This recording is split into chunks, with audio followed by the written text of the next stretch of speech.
Сәлем достар, қалайсыңдар? Бүгін сендермен қазақ болғанның артықшылығы мен қиындығы туралы бір-екі әңгіме айтайын деп едім. Ең алдымен, қазақ болған қандай керемет. Себебі бізде бәрі Құдай қаласа, бір күні жақында деп басталады. Бұл фразалар нақты уақыты жоқ, бірақ үміт бар деген сөз. Мысалы, үйленесің бе? Құдай қаласа. Қашан? Жақында. Жақында ол қашан? Бір күні үйленем ғой. Қазақтың үйлену тойы ол мүлде бөлек әңгіме. Үйлену үшін банктен кредит аласың. Тойға келетін қонақтар кредитсіз ақ тойлап кетеді. Ертеңгі күні кредитті өзің жабасың. Құдай қаласа. Бір қызығы, қазақтың тойында тамақтан бұрын тілек басталады. Сағаттап отырасың. 40 адам сөйлейді. Біреу де қысқа айтпайды. Сосын бір аға шығады да: мен қысқа сөйлеймін. 10 минуттен кейін тағы: ал енді қысқаша айтқанда деп жалғастыра береді. Қазақтың туыстық жүйесі ең қиын квест. Қазақтарда туыстық байланыс деген шексіз лабиринт. Бүгін бір адаммен амандасып тұрасың, ертең анаң айтып отырады: ол сенің нағашы апаңның құдасының балдызының келінінің абысыны. О, я, мен оны танимын деп алдайсың. Ал шын мәнінде біздің елде кіммен құда болмас бұрын неке қидырмай тұрып, жақын туыс емеспіз бе деген генеалогиялық тексеріс. Жай сөзбен айтқанда, ата-баба тестін тапсыру керек. Сізге Жәнібек хан 14-ші аталарыңыз арқылы туыс болып келеді дегендей. Қазақ қартайғанда детективке айналады. Ата-әжелеріміз WhatsApp'та жүргеннен кейін жергілікті ЧП-ның барлығын сол кісілерден естиміз. Әр үйде бір өзінің редакциясы бар. Бәленшенің келіні кеше төркініне кетті. Оны сағат нешеде кеткеннен бастап қай көлікпен қайтқанын біліп отыр. Онсыз да любопытный халықпыз ғой. Интернет келгенмен егемен Қазақстан емес, егде журналистер Қазақстаны деп айтуға болады. Қазақтар әр нәрсені жаман деп айтып, жақсы мағынада қолдана береді. Мысалы: әй, мынау жаман бала болыпты. О, рахмет аға.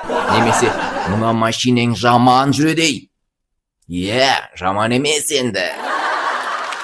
Қазақтардың WhatsApp қолданғаны бір феномен. Ең қызығы дауыс жіберу. Ешкім қысқа сөйлемейді. Хат жазудың орнына 3 минуттық подкаст жібереді. Қарасаң кино. Басында сәлемдесу: ассалаумағалейкум қайным, қалайсың? Арасында сюжет: на балдармен кеше базарға барып едік. Енді негізі саған айтайын дегенім деп соңында ғана мораль қосады.